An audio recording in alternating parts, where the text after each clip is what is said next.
সংঘর্ষে জড়ানোর পূর্ব প্রস্তুতির দৃশ্য এটি। কারো হাতে অস্ত্র, কেউ বা ব্যস্ত ককটেল তৈরিতে। সবার গায়ে আবার একই ধরনের পোশাক। তারপরেই ঘটে খুনোখুনি, প্রাণ হারায় একজন। ঘটনাটি মুন্সিগঞ্জ সদরের মোল্লাকান্দি ইউনিয়নের। স্থানীয়দের অভিযোগ, এলাকার আধিপত্য নিয়ে স্থানীয় দুই বিএনপি নেতা ওয়াহিদ রায়হান ও আব্দুর রহিম মোল্লার বিরোধ চলছিল। এরই জেরে সোমবার সকালে রক্তক্ষয়ী সংঘর্ষে জড়ায় দুপক্ষ। ঘটে গোলাগুলি। এতে দুজন গুলিবিদ্ধ সহ আহত হন কয়েকজন। হাসপাতালে নেয়ার পথে মারা যায় আরিফ মীর। সকাল 7:45-এর দিকে গুলিবিদ্ধ অবস্থায় দুইজনকে আমাদের এই মুন্সিগঞ্জ সদর হাসপাতালের ইমার্জেন্সিতে নিয়ে আসা হয়। এর মধ্যে একজনকে আমরা মৃত অবস্থায় পাই, যার শরীরে বুলেটের আঘাত আছে, আর আরেকজনকে নিয়ে আসা হয়।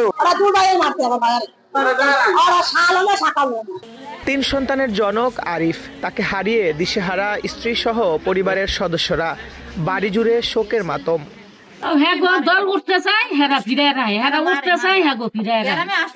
আমাকে বাড়িতে রাস্তা লাগিয়েছে, স্যার দেখেন কি করছে, গুলি মুলি কইরা। বাচ্চা নিয়ে আমরা অনেক ডরে থাকি, ভয়ঙ্কর ভিতরেই আছি, আমরা অনেক আতঙ্কের ভিতরে আছি, বাচ্চা লিয়ে বাড়িতে পারি না। এর আগে গত 3 নভেম্বর দুর্বৃত্তদের গুলিতে নিহত হন স্থানীয় কৃষক লীগ নেতার পুত্র তুহিন দেওয়ান। কয়েকদিনের ব্যবধানে 2 হত্যাকাণ্ড ঘিরে বাড়ছে আতঙ্ক। জড়িতদের গ্রেফতারে অভিযান চলছে বলে জানিয়েছে পুলিশ। মোল্লাকান্দি এলাকায় স্থানীয় ব্যক্তিদের মধ্যে মারামারিতে একজন ব্যক্তি নিহত হয়। ঘটনার পরে পুলিশ ঘটনাস্থলে গিয়ে পরিস্থিতি নিয়ন্ত্রণ করে এবং আসামিরা পালিয়ে যায়। এই ঘটনার পিছনে আমরা কোনো রাজনৈতিক ইন্ধন বা গ্রুপিং দেখতে পাইনি। স্থানীয়ভাবে নিজেদের মধ্যে এই ঘটনাটি ঘটছে, যাতে এই ধরনের ঘটনা না ঘটে সে ব্যাপারে আমরা তৎপর।